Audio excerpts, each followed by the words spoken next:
বেচাকেনা জমে উঠেছে রাজশাহীর বানেশ্বরের সবচেয়ে বড় আমের হাটে। এবার আমের ফলন কম হওয়ায় শুরু থেকেই ভালো দাম পাচ্ছেন চাষিরা। দাম নিয়ে ক্রেতার কিছুটা অসন্তোষ থাকলেও কৃষি অধিদপ্তর বলছে এমন বাজার পরিস্থিতি আম চাষের জন্য ইতিবাচক।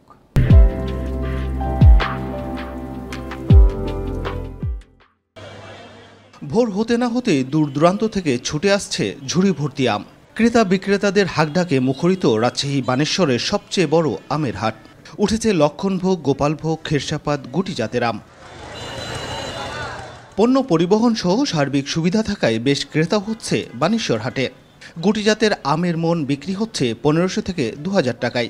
গোপালভোগ, খেরসাপাতের মন 3 থেকে 3500 টাকা। এখান থেকে কিনি সিলেট দিয়ে।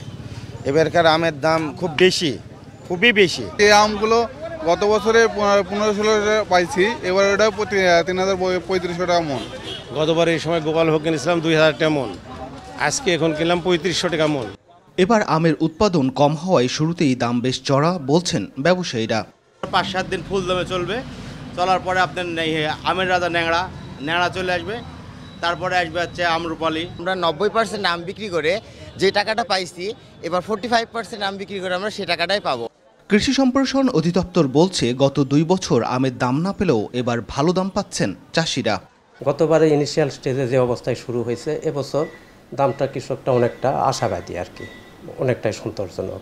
আশা করি যারা পরিচর্যা করে পরিশ্রম করে আম গাছে ধরে রাখতে পেরেছেন তারা সন্তোষজনক মূল্য পাবে এবং আমরাও চাই চাষিরা যেন মূল্য পায়। আসলে রাজশাহীতে এবার আমের উৎপাদন লক্ষ্যমাত্রা ধরা হয়েছে 2,60,315 টন। ব্যবসা হবে অন্তত 1500 কোটি টাকার। Mustafizur Rahman, independent news, Rajshahi.